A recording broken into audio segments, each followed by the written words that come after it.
తెలంగాణ రాష్ట్ర రాజకీయాల్లో బీజేపీ అధికారంలోకి రావాలనే కళ దిశగా అడుగులు వేస్తుంది.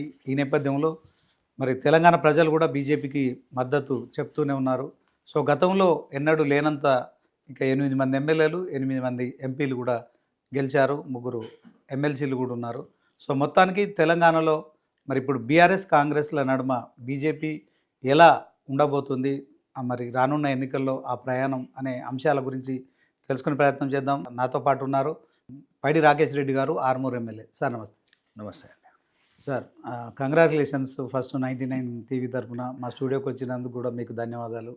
సో మొత్తానికి మీ విలువైన సమయాన్ని మా కోసం కేటాయించారు. మీకు కూడా రాజకీయాలు కొత్త, అవును, ఎట్లా అనిపిస్తుంది సార్? ఇవి ప్రజల గురించిన రాజకీయాలు కాదు, నాయకుల గురించిన రాజకీయాలు అనిపిస్తుంది సార్. ఓకే, ప్రజలకు ఇవి రాజకీయాలు పనికిరావంటారా? అంటే ప్రజల పేరు చెప్పి మేము బతకడానికి పెట్టుకున్న రాజకీయాలు ఇవి. సార్ అట్లేందుకు అనుకుంటారు సార్? మీరు సేవ చేయొచ్చు కదా ప్రజలకి. సేవ చేయాలంటే చేయనియాలి కదా. ఎవరు చేయనియారు సార్? అధికార పార్టీ. అంటే సేవ చేయడానికి అధికార పార్టీ ఏం చేయాలంటారు? అడుగడుగున అడ్డంకులు, పక్షపాత ధోరణి, ప్రజాస్వామ్య విలువలు లేవు, రాజ్యాంగబద్ధంగా ఉన్నత పదవులు ఉన్న వాళ్ళకు నైతిక విలువలు లేవు. జస్ట్ 1.5 ఏడాదిన్నరలో మీరు ఇవన్నీ గమనించిరా? 3 నెలల లోపల ఇంకా అంత అవసరమా? ఇంత దుర్మార్గమైన రాజకీయ వ్యవస్థ ఉన్నప్పుడు ఎందుకు సార్? ఇప్పుడు 119 నియోజకవర్గాలు తెలంగాణలో. సో అందరు ఎమ్మెల్యేలను ఒకలాగా నిధులు కేటాయించడం కానీ అభివృద్ధి జరుగుతుంది. అడిగాము. ఇప్పుడు రాష్ట్ర ప్రధాన కార్యదర్శిని ఇప్పటికి 5 లెటర్లు అడిగాను. 119 నియోజకవర్గాలలో ఎవరెవరికి ఎంత ఇచ్చావు, పన్నులందరి అప్పులందరి అన్నప్పుడు కొందరికే నిధులు ఎట్టిస్తున్నారు. అంటే బీజేపీ ఒకలాగా, బీఆర్ఎస్ ఒకలాగా, కాంగ్రెస్ ఒకలాగా. కాంగ్రెస్లో కూడా లేవు. అంతే ఒక దుర్మార్గమైన కొంతమంది సీనియర్ మంత్రులు, ఇంకా ముఖ్యమంత్రి, ఎవరు పడితే వాళ్ళు దొరికినట్టు దోసుకుపోతున్నారు. కేవలం 3 నెలల కాలంలోనే మీరు ఇంత అంటే విరక్తి కలిగిన సార్ రాజకీయ? నువ్వు విరక్తి కాదు, అంటే ప్రశ్నిస్తున్న సిస్టమ్ని. ఇప్పుడు ఒకటండి, రాష్ట్ర ఆదాయం ఉంది సుమారు 3 లక్షల కోట్లు అనుకుంది. అంటే ఇది అందరి ఆదాయమే కదా ఇది. అవును, జిఎస్టీ అందరు కడుతున్నారు, ఎక్సైజ్ డ్యూటీ అందరు కడుతున్నారు, అందరు కడుతున్నారు. అంటే ఈ రాష్ట్రంలో ఉన్న 33 జిల్లాల ప్రజలు ట్యాక్స్ కడుతున్నారు. 2 లక్షల కోట్ల అప్పు తెచ్చారు ఈ జూలై 1 వరకు. అవును, ఈ 2 లక్షల కోట్ల అప్పు నల్గొండ, ఖమ్మం, మహబూబ్ నగర్ వాళ్ళకైనా అప్పు, లేకపోతే అందరికి తల ఇంతనా? 10 జిల్లాలకు కాకుండా కేవలం 3 జిల్లాలకే మొత్తం మా మీద అప్పులు తెస్తున్నారు, వాళ్ళే ఉండబోతున్నారు, మా ఆదాయం కూడా వాళ్ళే ఉండబోతున్నారు. దాని మీద చర్చకు రెడీ, ఎవరితోనే సిద్ధం. నేను డైరెక్ట్ ఇన్ఫర్మేషన్ అడుగుతున్నాను. ఇన్ఫర్మేషన్ యాక్ట్ ప్రకారం నాకు ఇప్పటికీ శాసనసభ్యుడు మీ మంత్రులు ఎంత దోసుకపోతున్నారు. అంటే ఉమ్మడి నిజామాబాద్ జిల్లాకి ఏం కేటాయించట్లేదు. అసలు మంత్రి పదవి టీపీసీసీ ప్రెసిడెంట్ ఉన్నారు కదా మహేష్ కుమార్ గౌడ్. ఇప్పుడు మహేష్ కుమార్ గౌడ్ ఈజ్ డిఫరెంట్. ఆయనకున్న సమస్య, మాకున్న సమస్య మా జిల్లా అభివృద్ధి కావచ్చు, మొత్తం రాష్ట్రం కూడా కావచ్చు. మేము అనేది మా జిల్లాతో పాటు రాష్ట్రం కూడా. మారుమూల బందర్ ఆసిఫాబాద్ కావచ్చు, భూపాలపల్లి కావచ్చు, ఆదిలాబాద్ కావచ్చు, వరంగల్ కావచ్చు, పరకాల కావచ్చు, పసరా కావచ్చు, కొడంగల్, మదిర, నల్గొండని ఎందుకు అభివృద్ధి చెందాలని మేము అంటున్నాం. అది అంటే నిధులు కేటాయించే విషయంలో నియోజకవర్గాలకు వివక్ష అనేది చూపెడుతున్నారా సార్? ప్రస్ఫుటంగా, క్లియర్గా దొరికిన వాళ్ళు దొరికినట్టు దోసుకుపోతున్నారు. దక్షిణ తెలంగాణ మంత్రులు, నల్గొండ జిల్లా మంత్రులు, ఖమ్మం జిల్లా మంత్రులు, మహబూబ్ జిల్లా ముఖ్యమంత్రి 3 జిల్లాలకే పోతున్నాయి. 3 జిల్లాలకు పరిమితమైంది, 30 జిల్లాలకు అన్యాయం చేస్తున్నారు. కొట్లాడి తెచ్చుకున్న స్వరాష్ట్రం, స్వయం పరిపాలన తెచ్చుకున్న స్వరాష్ట్రం, సమగ్ర తెలంగాణ అభివృద్ధి తెచ్చుకున్న తెలంగాణకు. మరి మీ జిల్లా నుంచి కూడా టీపీసీసీ చీఫ్గా మహేష్ కుమార్ గౌడ్ ఉన్నాడు కదా సార్. ఆయనకు బాధ్యత ఉంటుంది కదా మీ జిల్లాను కూడా అభివృద్ధి చేయాలి, నిధులు తీసుకురావాలని. కనీసం అంటే ఎంత చులకనంటే ఇప్పుడున్న రాష్ట్ర ప్రభుత్వంలో ఉన్న నాయకులకు మా ఉమ్మడి జిల్లాకు మంత్రి పదవి కూడా ఇవ్వలేదు. 2 సంవత్సరాలు అవుతుంది. అంటే వాళ్ళ దృష్టిలో మన నిజామాబాద్ జిల్లా ఎంత ప్రాధాన్యత ఉందో దీన్ని బట్టి అర్థం చేసుకోవచ్చు తెలంగాణ ప్రజలు. కనీసం అంటే వాళ్ళ పార్టీ మంత్రి మేమంటలేము. అంటే మంత్రి ఎవరు ఉంటే మా తరపు నుంచి మనం అడుగుతాడు ఆ మంత్రివర్గంలో మా జిల్లాకి ఏదన్నా, అది కూడా నోరు నొక్కేసారు ఇప్పుడు నా దక్షిణ తెలంగాణ మంత్రులు. కాబట్టి నేనేమంటున్నానంటే, ఒకప్పుడు వివక్షకు లోనైనమని, వివక్షకు గురైనమని ఉమ్మడి రాష్ట్రాన్ని విడదీసి మళ్ళీ మీరు ఇట్లాంటి పక్షపాత ధోరణులతోని ప్రత్యేక తెలంగాణలో వివక్ష అనేది ఉండకూడదు కదా. అవును, ఏదైనా ముఖ్యమంత్రి ఉన్న ఒక 10 కోట్లు, ఇప్పుడు మాకు ₹1 ఆయనకు 1000 కోట్లు. ఆ 999 కోట్లు నా ప్రాంతంలో కూడా ఉన్నాయి కదా. మాది ఉంది, బాల్కొండది ఉంది, పెట్టిపల్లిది ఉంది, కోరుట్లది ఉంది, జగితే వాళ్ళ ప్రజలు అప్పు చేసి వాళ్ళు ఉండబోతున్నారు. దీన్ని అడుగుతున్నాం. నేనే అంటున్నానంటే ఇది ఈ ఈ రాష్ట్రానికి ఒక ప్రత్యేకత ఉంది. ఉమ్, అసమానతల మీద ఉమ్, అభివృద్ధి లేనందువల్ల ఉమ్, ఒక ఉమ్మడి ఆంధ్రప్రదేశ్లో ఉమ్, మేము వివక్షకు గురవుతున్నామనే ఒక భావనతోని కొంతమంది రాజకీయ నాయకులు, నిరుద్యోగం ఉమ్, రాజకీయ నాయకులు పెట్టిన ఒక కుంపటి. ఉమ్, ఓకే, అదేదైనా చరిత్ర. ఉమ్, కానీ వచ్చినప్పుడు ఇదేంది? ఉమ్. ఇప్పుడున్న ముఖ్యమంత్రి ఏమో ఇంతకు ముందేమో గజ్వేలు, సిరిసిల్ల, సిద్దిపేట అనే. అవును, ఇప్పుడు ఖమ్మం, నల్గొండ. ఇక నాకు- గురువింద కథలు చెప్తివి.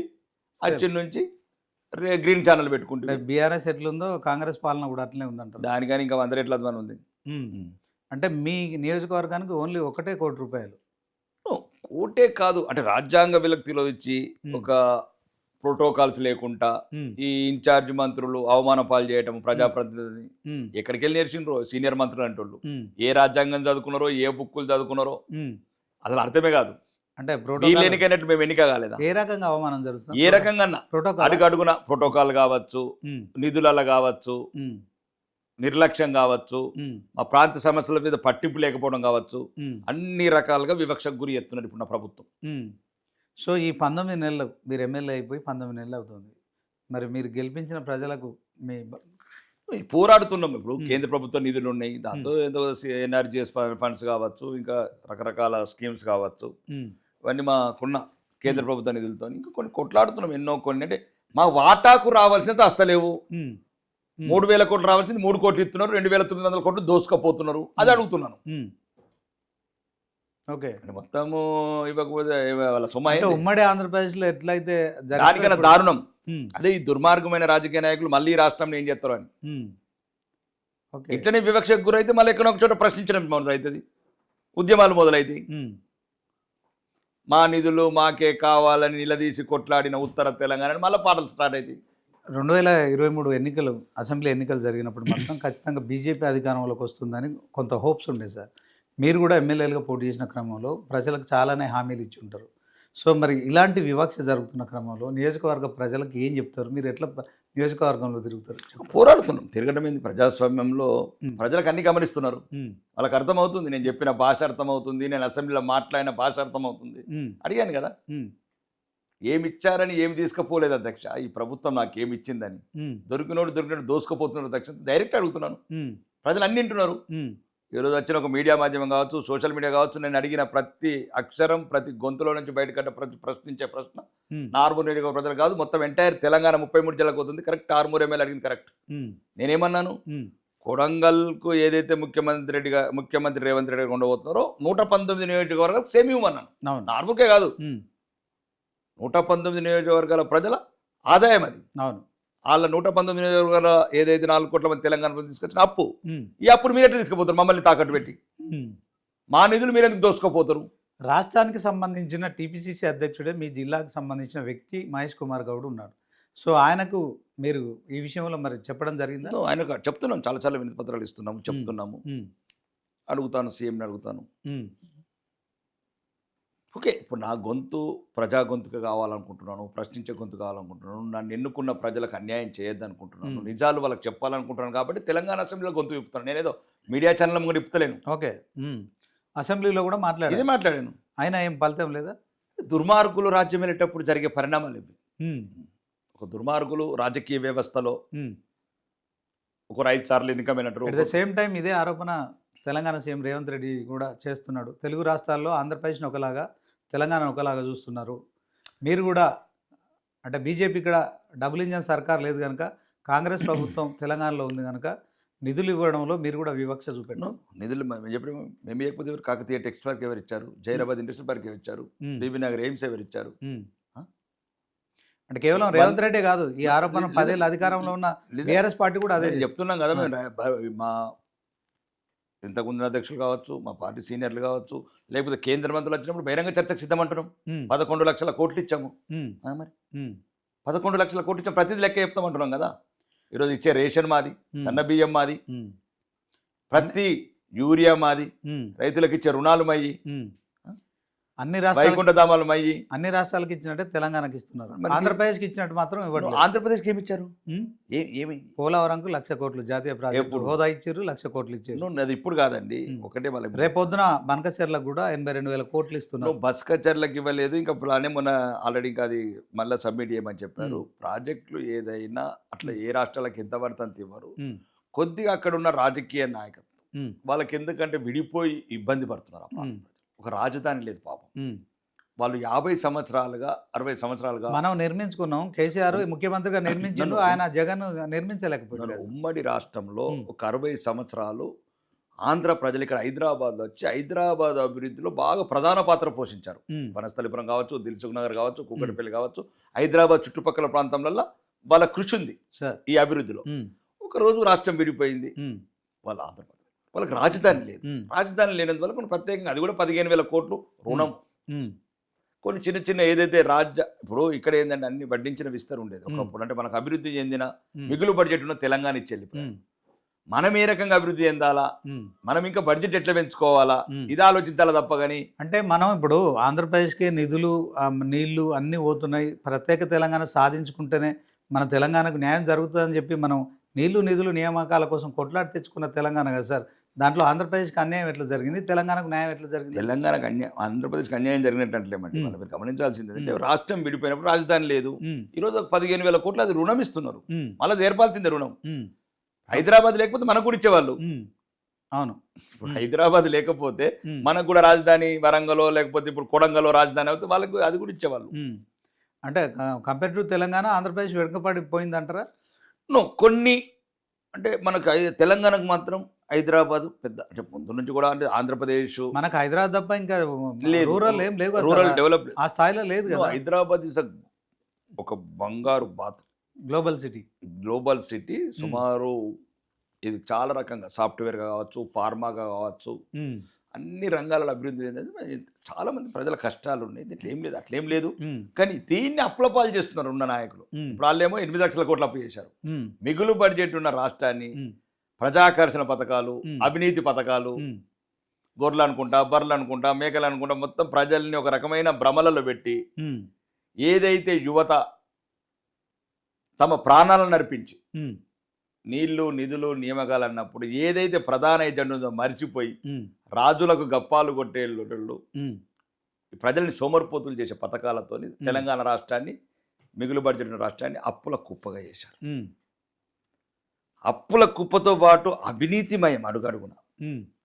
2 మూడోది కూలిపోయే ప్రాజెక్టు, నాణ్యత లేని కట్టడాలు.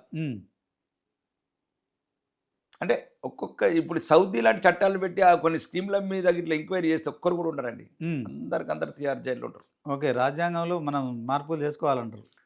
కొన్ని తెలంగాణ రాష్ట్రంగా స్పెషల్ ఆర్డినెన్స్ ఇవ్వాలి రాష్ట్రపతి. పొలిటికల్ లీడర్స్ను తర్వాత పవర్లో ఉన్న వాళ్ళందరినీ ప్రాసిక్యూట్ చేయాలంటే ప్రాసిక్యూట్ చేయడం అంటే సౌదీ చట్టాలు టక్ అయిపోవాలా. అంటే అవినీతి చేసిండని తేలితే ఇక భవిష్యత్తులు ఉండయి. ఓకే, నష్టపోయినాం. అప్పుల గురించి మాట్లాడితే మరి గతంలో బీజేపీ కూడా 2014 అధికారంలోకి వచ్చే ముందు 50 లక్షల కోట్ల అప్పులు ఉండే. ఇప్పుడు 100 లక్షల కోట్ల అప్పులు చేశారు మీరు 11 సంవత్సరాలు, 10 ఏళ్ళని. ఒకనండి, ఇక్కడ చేసే అప్పులేమో ప్రజాకర్ష పథకాలు, అవినీతి పథకాలు, దుర్వినియోగపరిచే పథకాలు. సుమారు ఒక మేకలు, గొర్రెలు అంటే ఒకటే సైకిల్ మీద 750 గొర్రెలు పోతాయి. అక్కడ చేసే అప్పు వేరు. దేశ రక్షణ రంగం పక్క దేశాలతోని శత్రుత్వం పొంచుంది. మనం చూసాం కదా ఆపరేషన్ సింధు ఉన్నప్పుడు. ముందు పాకిస్తాన్ ఉంది, వెనకాల టర్కీ, చైనా ఉంది. 81% చైనా ఐదాలు వాడినట్టు మన రక్షణ రంగాన్ని ఇప్పుడే చెప్తున్నారు.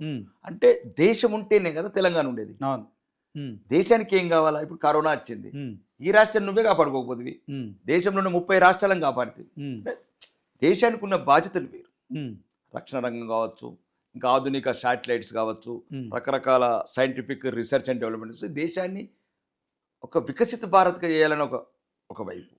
రెండోది ఈరోజు నువ్వు చూడండి, ఇప్పుడు ఇన్ఫ్రా సుమారు ఒక 74 ఎయిర్పోర్ట్లు ఉన్నాయి, 153 160 ఎయిర్పోర్ట్లు చేసి. అంటే మధ్యతరగతి వాళ్ళు కూడా అంటే ప్రపంచంలో వచ్చిన మార్పుల ప్రకారం వాళ్ళు కూడా ఒక ఆధునిక వసతితో ఉండాలి. వందే భారత్ ట్రైన్లు అది ఒక రైలు కొని మనం చూద్దాం. కేసీఆర్ని, రేవంత్ రెడ్డిని ఏం మాట్లాడుతున్నారు? దేశ అభివృద్ధి వేరు, అది దేశాన్ని కాపాడాలి. ఇప్పుడు మీరు ఒక్కటే గమనించాల్సింది, లక్షల కోట్లు 6 లక్షల కోట్లు రక్షణ శాఖ కావాలా, నీకేం రక్షణ ఉంది? నీకు బార్డర్ రక్షణ లేదు కదా.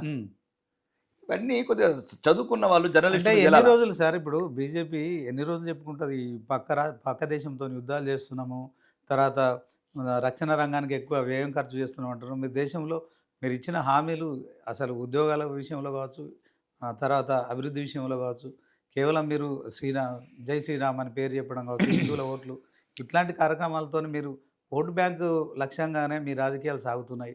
దేశంలో అనుకున్న రీతిలో కావట్లేదు. ప్రతి ఎన్నికలకోసారి మీరు ఏదో సర్జికల్ స్ట్రైక్ లాంటివి చేస్తున్నారు. సో దాంట్లో పార్టీ అంటే బీజేపీ పార్టీకి 11 ఏళ్ళు ఆదరించిన క్రమంలో దేశంలో విపరీతమైన అంటే ఇంటర్నెట్ ద్వారా చాలా లోన్ యాప్లు వస్తున్నాయి, చాలా రకరకాల సెల్ ఫోన్ల ద్వారా సమాజం పూర్తిగా నిర్వీర్యమైపోతుంది. కుటుంబాలు పూర్తిగా రోడ్డున పడే పరిస్థితి ఉంది. ప్రతి ఒక్కరు తెలియని దాంట్లో ఇరుక్కపోతున్నారు, ఆత్మహత్యలు చేసుకున్నారు. ఇదంతా నియంత్రించాల్సి. మీరు బయట శత్రువులతో కొట్లాడుతున్నారు, ఓకే, దాంట్లో దేశ ప్రజలంతా మీకు మొన్న మద్దతు చెప్పారు. ఆపరేషన్ సింధూర్కు రాజకీయ నాయకులు పార్టీలకు అతీతంగా, కుల మతాలకు అతీతంగా చేశారు. కానీ దేశంలోకి ఇంటర్నెట్ ద్వారా వస్తున్న ఈ యుద్ధాన్ని, ఈ సైబర్ నేరగాళ్ళని ఎట్లా ఆపలేకపోతున్నారు, అందులో విఫలం అయిపోతున్నారు కదా. కరెక్ట్. అన్నది ఏంటంటే ఇప్పుడు దేశంలో మాకు జై శ్రీరామే కాదు, జై శ్రీరామ్ అయితే మా ఆత్మాభిమానం బరాబర్. ఓకే, ఎట్లయితే ముస్లింలకు 80% ఆఫ్ పీపుల్స్ ఉన్నారు, మీకు అది మాకు ఉన్నది ఒక దేశం, దాంట్లో అది తప్పలేదు. మేము తప్ప ఇతర మతస్థులు అవమానించలేదు. ఆత్మాభిమానం, ఆత్మగౌరవం. రెండోది దేశం అభివృద్ధి మేము చెప్పింది కాదు.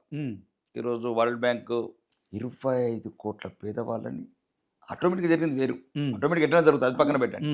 25 కోట్ల పేదలని దరిద్ర దిగురేఖను తీసుకొచ్చి ప్రపంచ రికార్డు అది. ఇంకా రెండోది మీరు అన్నారు కదా, మేము స్థానాలు మేము ఇయ్యము. ప్రపంచంలో ఏ స్థానంలో ఉంది దేశము, విదేశీ ఎగుమతులు కావచ్చు, దిగుమతులు కావచ్చు. యూపీఏ ప్రభుత్వంలో 11వ స్థానంలో ఉండే, మేము 4వ స్థానానికి తీసుకొచ్చాం. ఓకే, ఈ సంఖ్యలు అంకెలు మేము రాసుకునేది. ఇది ఇప్పుడు ఒక భద్రత గల బాంబులు లేని భారతదేశాన్ని. ఒకప్పుడు సోమనాథ్ గుళ్ళల బాంబులు, రైల్వే స్టేషన్ల బాంబులు, దిల్సుఖ్నగర్ బస్ డిపోల బాంబులు, లంబినీ పార్క్లో బాంబులు, బొంబాయిలో బాంబులు, ఎక్కడ చూసినా ఒక మధ్యతరగతి వాళ్ళు భయపడిపోయారు. ఈ దేశంలో ఎక్కడ కాలు పెడితే ఎక్కడ బాంబులు పడతాయో, మా పిల్లల్ని ఎక్కడికి పంపించాలని ఒక దరిద్రమైన స్థితి నుంచి, ఒక భయానక పరిస్థితి నుంచి ఈరోజు దేశంలో ఒక సురక్షితంగా ఇనుప కంచెలతో నిర్మించడం అక్కడక్కడ జరుగుతాయి విశాల భారతదేశం. రెండోది, మీరు ఈ రోజు ప్రపంచంలో మేము ఛాలెంజ్ చేస్తున్నాం. మీరట్టు ఢిల్లీ 18 లైన్ల రోడ్డు ప్రపంచంలో ఎక్కడన్నా చూపండి. రోడ్స్ కావచ్చు, హైవేస్ కావచ్చు, వందే భారత్ ట్రైన్లు కావచ్చు, విదేశీ ఎగుమతులు కావచ్చు, విదేశీ పెట్టుబడులు కావచ్చు, పారిశ్రామిక రంగం కావచ్చు, అన్ని రంగాలల్లా అవినీతి లేని ఒక్క అవినీతి 11 సంవత్సరాల. అదే యూపీఏ ప్రభుత్వంలో అవినీతి లేని రంగం చెప్పండి, అది రక్షణ రంగమా? ప్రతిరోజు లక్షలాది కోట్లు 2G స్కామ్, 2 లక్షల కోట్లు. రాజీవ్ గాంధీ బోపార్స్ కడికి పడితే 2G దాకా ఎక్కడ లేదు. భూమి మీద స్కాము, ఆకాశంలో స్కాము, భూలోకంలో స్కాము, నీళ్ళలో స్కామ్, జలంతర్గాములు కొంటే స్కామ్తో విసిగిపోయిన భారతానికి రోజు ఒక శాంతి ఇచ్చాం. This is no. ఇప్పుడు ప్రపంచం చూడండి, 24 దేశాలలో సుమారు, ఇప్పుడు నిన్నటితో 25 దేశాలలో భారత ప్రధానమంత్రికి ఒక అత్యుత్తమ పురస్కారం. ఆ దేశం ఒక్క నిమిషం, ఒకప్పుడు భారత ప్రధాని కూడా చులకనగా చూసే దేశాలు ఈరోజు రెడ్ కార్పెట్ వరుస్తుంది. అంటే భారత ప్రధాని, ఒక భారతీయ జనతా పార్టీ సుస్థిర ప్రభుత్వం ఉంది కనుక, సుస్థిర ప్రభుత్వం వేరు, నికాస్ అయిన నిజాయితీ గల హిందూ బిడ్డ వెళ్తున్నారు. ఇక్కడ వాళ్ళు అన్ని రంగాల్లో అవినీతి చేసి అంటున్నారు, కానీ మీరు కూడా అంబానీ ఆదాయాలకు దోచిపెడుతున్నారని కాంగ్రెస్ ఆరోపిస్తుంది కదా సార్. ఒకటి మీరు గమనించాల్సింది, పారిశ్రామిక రంగం వేరు, జ్యుడిషియల్ సిస్టమ్ వేరు, అడ్మినిస్ట్రేషన్ సిస్టమ్ వేరు. టాటాలైనా బిర్లాలైనా ఫస్ట్ ముఖేష్ అంబానీ వాళ్ళ నాన్న ధీరుభాయ్ అంబానీతో లంచ్ చేసిందే ఇందిరాగాంధీ గారు, రాజీవ్ గాంధీ గారు. దేశంలో ఎవరున్నా పెట్టుబడిదారులని, పారిశ్రామికవేత్తని ప్రోత్సహిస్తారు. అది దేశ విధానం. ఎందుకంటే ప్రభుత్వం అన్ని రంగాలకు వెళ్ళలేదు, పరిమితులు ఉంటాయి. దానివల్ల మీరు ఎవరున్నా, రేపు కాంగ్రెస్ ఉన్నా, కమ్యూనిస్ట్ ఉన్నా, ఎవరున్నా, అదానీలు, అంబానీలు, టాటాలు, బిర్లాలు, గోయంకలు ఉండాల్సిందే. అది వాళ్ళకి జరుగుతుంది. ఒక అదానికే 11 లక్షల కోట్ల రూపాయలు ఆయన సంపద ఆవిరైపోతే మీ బీజేపీ ప్రభుత్వం అతన్ని కాపాడింది. రాహుల్ గాంధీ ఆరోపించారు, ఏం చెప్తారు? అవన్నీ అవి అవాకులు చెవాకులు. జనరల్గా అంటే అప్పట్లో ఇది తీవ్ర దుమారం కూడా. అది ఒకటి. ఇప్పుడు రాజకీయ ఆరోపణలు, ఇప్పుడు ఉదాహరణ ఖార్గే గారు వచ్చారు. హిండెన్బర్గ్ ఆ విషయంలో నివేదిక కూడా ఇచ్చింది. అది ఇప్పుడు ఇప్పుడు ఒకటేనండి, ఇది స్వయంబలం చెందిన భారతదేశం, స్వయం అభివృద్ధి, ఆత్మ నిర్భర్ భారత్. ప్రపంచంలో కొన్ని ఇబ్బందులు ఉంటాయి. ఎందుకంటే ఒక కరోనా వ్యాక్సిన్ కూడా ఈరోజు మనం కనుగొని ఈరోజు 140 కోట్ల మందిని బతికించుకోగలిగినాం, విదేశాలకు ఎగుమతి చేయగలిగినాం. అవును. కొన్ని దేశాలకు గిట్టదు. ఈ దేశ అభివృద్ధి కావచ్చు, సూచికలు కావచ్చు, 4వ స్థానం జపాన్కి రాజ్ చేసినాం. జపాన్ అంటే నేననేది కొద్దిగా ప్రపంచానికి కొద్ది ఇబ్బందికరంగా ఉంటుంది. ఎందుకంటే వాళ్ళకు ఒక ప్రపంచానికి 140 కోట్ల మార్కెట్ ఇది. ఇప్పుడు అమూల్ మిల్క్ కావచ్చు, ఇట్లాంటి అన్ని కొన్ని. ఎందుకంటే నేను అనేది ఏంటంటే ఇప్పటికి కూడా మీరు అడవుల్లో అంటే అంతర్లీనంగా ఉన్న శత్రువులు ఎవరైతే ఉన్నారో, శత్రువులు అనుకుంటున్న వాళ్ళు ఎవరైతే ఉన్నారో, నక్సలైట్లు ఉన్నారు, కగార్ పేరుతో వాళ్ళని ఏరివేస్తున్నారు. ఆ అడవులను కూడా మీరు అంబానీలకు, అదానీలకు కట్టబెట్టడానికి మాత్రమే చేస్తున్నారు. బయటనేమో శత్రువులతోనేమో మీరు ఏదైతే కాల్పుల విరమణ అంటే అది ఆపేసిరు. ఇక్కడేమో వితౌట్ ఎనీ ఇంటిమేషన్ చర్చలకు వస్తామన్నా వినకుండా నక్సలైట్లను నిర్దాక్షిణ్యంగా చంపేస్తున్న ఆపరేషన్ కగార్లో. మేమేం చెప్తున్నామంటే ఆపరేషన్ కగార్ అనేది ఒక మారుమూల ప్రాంతాలలో అభివృద్ధికి నోచుకొని బస్తర్ లాంటి ప్రాంతాలు అప్పుడప్పుడే అంటే ఒక సుమారు ఈ నక్సలిజం అనేది ఒక 60th సెంచరీలో అంటే 1960 ఆ టైంలో వచ్చింది. తెలంగాణకు అయితే 1960 వచ్చింది ఫర్ ఎగ్జాంపుల్. అంటే అప్పుడున్న పరిస్థితులు వేరు. మీరు ఒక్కసారి ఆలోచించండి, మీరు కూడా తెలివైన వాళ్ళు, జర్నలిస్టు. అప్పుడు మారుమూల ప్రాంతాలల్లో కొద్దిగా బడుగు బలహీన కావచ్చు, భూమి కోసం, భుక్తి కోసం. ఇప్పుడు నక్సలైట్ వ్యవస్థ అవసరం లేదంట. లేదు, అదే చెప్తున్నాను, ఇప్పుడు అవసరం లేదు. అవును, అలాంటప్పుడు వాళ్ళ అడవుల్లో చెప్పింది మీరు నక్సలైట్ వ్యవస్థ అప్పుడు వచ్చినది, అప్పుడు అవసరం కావచ్చు, అయిపోయింది. ఏదైనా ఒకటి ఒక మెడిసిన్ ఉంటుంది, అవుట్డేటెడ్ అయిపోయిన తర్వాత మెడిసిన్ వాడకూడదు, అది రివర్స్ అవుతుంది. ఓకే, మీకు అర్థమైందా? అది రియాక్షన్ అవుతుంది. కాబట్టి నేనేమంటున్నా అంటే ఇప్పుడు ఏం జరుగుతున్నది, ఏదైతే మీరు ఏ అభివృద్ధి గురించి ఆయుధాలు పట్టారు, ఏ సామాన్యుడి గురించి అడవులకు వెళ్ళి. పైడి రాకేష్ రెడ్డి కూడా గతంలో పారిశ్రామికవేత్త, ఇప్పుడు పొలిటీషియన్. రేపు పొద్దున నాకు అనిపిస్తుంది మీ ఫైర్ బ్రాండ్ కామెంట్స్ మీరు కూడా రేపు పొద్దున నక్సలైట్గా మరి తుపాకీ వాడతారు అని భయం అవుతుంది. నేను అనేది ఏంటంటే తుపాకులు పరిష్కారం కాదు. ఈరోజు మీరు అదే కామెంట్ కూడా చేసి అదే వైరల్ అవుతుంది సోషల్ మీడియాలో. నేను అన్నాను ఏంటంటే ఈ రాజకీయ నాయకులు ఈ దుర్మార్గమైన చర్యల వల్ల, అంటే మొన్న ఒక ఉదాహరణ చెప్తున్నాను. ఎందుకు వెళ్ళానంటే ఒకటి ఈ మధ్యన ఇందిరమ్మ ఇల్లు అని వీళ్ళు పెట్టారు. నా కాన్స్టిట్యూన్సీ మొత్తం అనర్హులకు ఇచ్చారు. అది ఒక విలేజ్కి విజిట్కి వెళ్ళాను నేను. కొద్దిగా ఉన్న వాళ్ళకి ఇచ్చారు. ఒక 2 3 4 మహిళలు వచ్చి పేదవాళ్ళు వచ్చి ఏడుస్తున్నారు. అధికారులు అక్కడనే ఉన్నారు. అనర్హులకు ఇచ్చి మాకు అన్న వాళ్ళకి భూములు ఉన్నాయి, బంగ్లాలు ఉన్నాయి, వాళ్ళకి ఇచ్చారు, మాకు ఇవ్వలేదు అని ఏడుస్తుంటే అధికారులను అడిగాను, ఈ కన్నీరు ఏం చేయమంటారు అని అడిగాను. పేదవాడి కన్నీరు ఏం చేయమంటారు? అలాంటి అసంతృప్తి ఆకలి నుంచే అడవుల వైపు చూస్తారని కూడా మీరు ఇవ్వాలి. నేను చెప్పేది ఏంటంటే దానికి ప్రథమ ఇప్పుడు అప్పుడు జరిగింది కదా, ఇప్పుడు జరిగేది అదే. అవును, ఇప్పుడు మేము ఏం చెప్తున్నామంటే నువ్వు అభివృద్ధికి దూరం చేసి అమాయక ప్రజలకు నువ్వు ఈ రకంగా అణిచివేస్తే వాళ్ళు ఆవేదనతో అడుగుతారు. అడిగినప్పుడు మనం కూడా రాజకీయ వ్యవస్థ మళ్ళీ పోలీస్ ఫోర్స్తో అణిచినాం అనుకో, ఆవేదన చేస్తాడు, దుఃఖం. సమాజంలో వాళ్ళకి ఎక్కడ న్యాయం దొరకనప్పుడు ఖచ్చితంగా దుఃఖంలోకి వెళ్ళి వచ్చేది కోపం, ఆ కోపంలోకి వెళ్ళి వచ్చేది ఎటువంటి ఉన్నప్పుడు అడవి నుంచి పుట్టేది నక్సలిజం. కాబట్టి రాజకీయ నాయకులుగా మాకు కొద్దిగా కనీస పరిజ్ఞానం ఉండాలా, సమాజం పట్ల కొద్దిగా జాలి ఉండాలా, ప్రేమ ఉండాలా, కృతజ్ఞత ఉండాలా, బాధ్యత కూడా ఉండాలి. మీరు ఒకవైపు ఆపరేషన్ కగార్ను సమర్థిస్తున్నారు, మళ్ళీ అదే చెప్తున్నారు. మనం ఇక్కడ ఇట్లా చేస్తే ముందు అదే అమిత్ షా గారు చెప్పేది కదే, మీరు అనుకున్న అభివృద్ధి మేము చేస్తున్నాము, ఈరోజు దేశాన్ని ముందు తీసుకెళ్తున్నాము. 83 కోట్ల మందికి రేషన్ కావచ్చు, ఫ్రీ రేషన్ కావచ్చు, లేదు సుమారు కొన్ని కోట్ల మందికి 13 కోట్ల మందికి శౌచాలయాలు కావచ్చు, 8 కోట్ల మందికి గ్యాస్ కనెక్షన్లు కావచ్చు. అంటే ప్రతి రంగంలో పేదవాడికి కావాల్సినవి అన్ని రంగాలలో అభివృద్ధి చేస్తున్నాం. దయచేసి మీరు జనజీవన స్రవంతిలో గలవండి, మీరు మాతో కాలు కదపండి, ఈ పేదలకు అభివృద్ధి ముందుకెళ్దామని అమిత్ షా గారు చెప్తున్నారు. లేదు ఆయుధాలు వదలండి, ఆయుధాలతో చర్చలు కుదరదు అని చెప్తున్నాను తప్ప వేలాది మంది లొంగిపోతున్నారు. కొందరు చాదస్తం ఉన్న వాళ్ళే కొద్దిగా ఇక వాళ్ళకున్న ఐడియాలకు మారలేకపోతున్నారు. ఇప్పటికి కూడా కేసీఆర్ కుటుంబం కదా, తెలంగాణ సెంటిమెంట్ ఎట్లా వదలదు. ఓకే, అట్లా మొన్న అమిత్ షా పసుబోర్డు ప్రారంభంలో కూడా అంటే ఒకవైపు కగార్ పేరుతోనే ఆల్రెడీ ఒక మారణకాండ అయితే కొనసాగుతుంది. నక్సలైట్లు అయితే నిర్దాక్షిణ్యంగా చంపేస్తారు అని చెప్పి ఇటు బీఆర్ఎస్ అలాగే కాంగ్రెస్ కూడా ఆరోపిస్తుంది. ఆపాలని కూడా వాళ్ళు అంటున్నారు. కానీ మొన్న అమిత్ షా మీ నిజామాబాద్కి వచ్చినప్పుడు సో ఇది ఆపాలా కొనసాగించాలా అని మాట్లాడినప్పుడు దీన్ని ఎట్లా చూస్తారు సార్? నేనేమంటున్నాను, అమిత్ షా కూడా అదే చెప్పారు, ఉమ్, మీరు ఆయుధాలు వదిలి రండి. ఉమ్. వాళ్ళు చర్చలకు వస్తామంటే మీరు చర్చలు చేయట్లేదు. చర్చలు ఆయుధాలు ఇప్పుడు కోర్టుకు వెళ్ళామండి, ఉమ్. కోర్టుకు వెళ్ళి ఒక ఇండియన్ పీనల్ కోడ్ ఏదైతే ఉంటుందో ఆ సెక్షన్స్ ప్రకారం ఇద్దరు అడ్వకేట్లు ఉంటారు, మాట్లాడతారు, మనం నిలబడాలి. ఉమ్, కాదు రివాల్వర్ తీసుకుపోయి జడ్జి ముంగట పెట్టి మాట్లాడంటే ఉమ్, ఉమ్. ఇప్పుడు భారత రాజ్యాంగం ఒప్పుకోవట్లేదు. ఓకే. ఉమ్. ఇప్పుడు మనం భారత రాజ్యాంగాన్ని కూడా గౌరవించాలి కదా. అవును అవును కొందరు మేధావులు ఈ దేశ అవును. ఐక్యత గురించి, దేశ భవిష్యత్తు గురించి ఒక రాజ్యాంగాన్ని రాసుకున్నాము, ఆ Okay. కాన్స్టిట్యూషన్ ఫాలో అవుతున్నాం. ఉమ్, కాదు మా కాన్స్టిట్యూషన్ మాకే అంటే దేశ చట్టాలు ఒప్పుకో. ఓకే. కాబట్టి మేము కూడా నక్సలైట్ సోదరులకు అదే చెప్తున్నాను, ఉమ్. నీతి నిజాయితీ. వాళ్ళు చర్చలకు వస్తా అంటే మీరు మధ్యవర్తి ఉంటుంది, ఆ చర్చలకు మీరు సహకరిస్తారా? బరాబర్. తప్పకుండా. ఆయుధాలు వదలండి, ఉమ్, ఆయుధాలు వదలండి, రండి, బడిచిరా. ఉమ్, మేమే మళ్ళీ అదే చెప్తున్నాను, మళ్ళీ ఈ ఇంటర్ తరగతి క్లియర్గా చేస్తున్నాను. ఉమ్, మీ అవసరం అడవిలో లేదు, ఉమ్, మీ అవసరం సమాజంలో ఉంది. ఉమ్, అడుగు అడుగున అవినీతి, వేల కోట్ల అవినీతి, వీళ్ళ పనివర్ధం రండి. ఉమ్, మీ తెలివి, మీ ధైర్యము, మీ నిజాయితీ అడవిల పాలవుతున్నది, అశ్వులు బాస్తున్నారు, అద్దు. ఉమ్, మీరు రండి సమాజంలోకి. వేలాది కోట్లు చట్టాల ముసుగుల అన్ని వ్యవస్థలను అడ్డు పెట్టుకొని ఆ, ఒక్కొక్క అధికారి వేల కోట్లు దోసుకుంటున్నారు చూడు, ఉమ్, వాళ్ళ పనివర్ధం. ఉమ్, రండి, మనం 100 మంది ఐపీఎస్ ఆఫీసర్లు తయారు చేద్దాం, ఉమ్, లైసెన్స్ రివాల్వర్తో కలుద్దాం. ఉమ్, ఆడపిల్లల మీద అత్యాచారాలు చేసేవాళ్ళు కావచ్చు, పేదవాళ్ళ మీద దుర్మార్గాలు చేసేవాళ్ళు కావచ్చు, రండి లైసెన్స్ ఎస్పీ కావాల్సి తప్పలేదు. ఉమ్. మీరు ఖచ్చితంగా బీజేపీ గవర్నమెంట్ వస్తే మాత్రం హోమ్ మినిస్టర్ కావాలి సార్. మీరు ఆశ నెరవేరుతుంది అంటారా?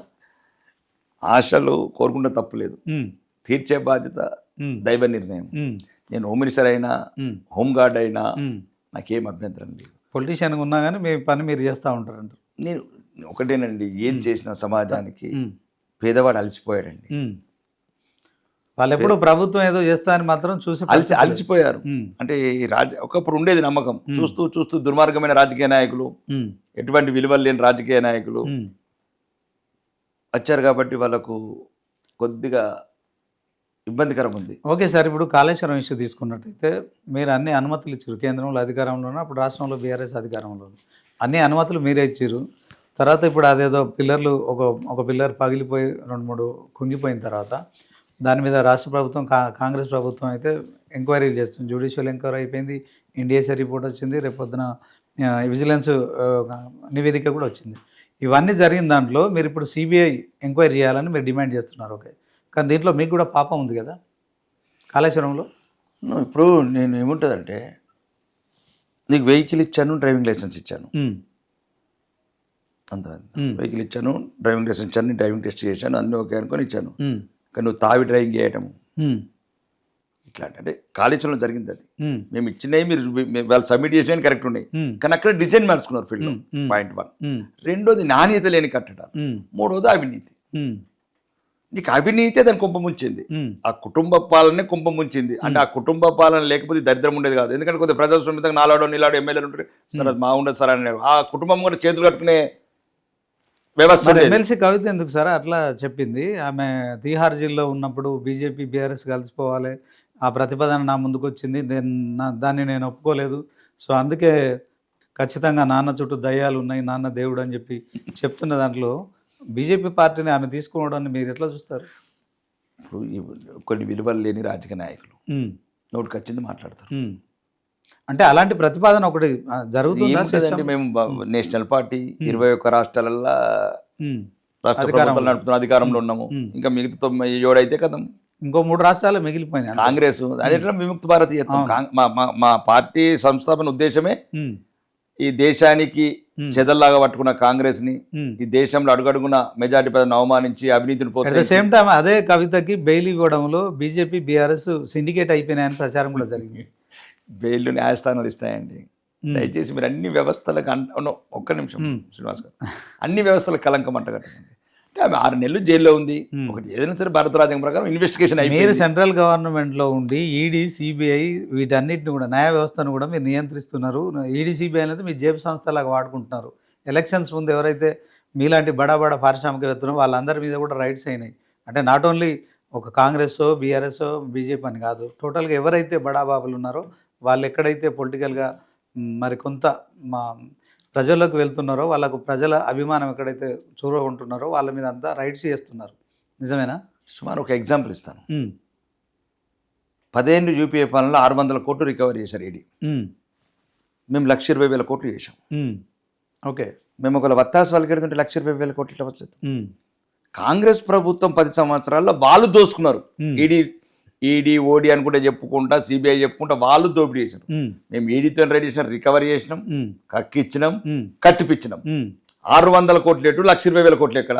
ఈ దేశానికి ఈరోజు ఆబే కదా 1,20,000 కోట్లు. ఉమ్. ఈరోజు ఇప్పుడు ఇండియా రికార్డు ఉమ్. 1.2% తీసుకొచ్చినాం. 14% ఉన్న ఎన్పిఎని.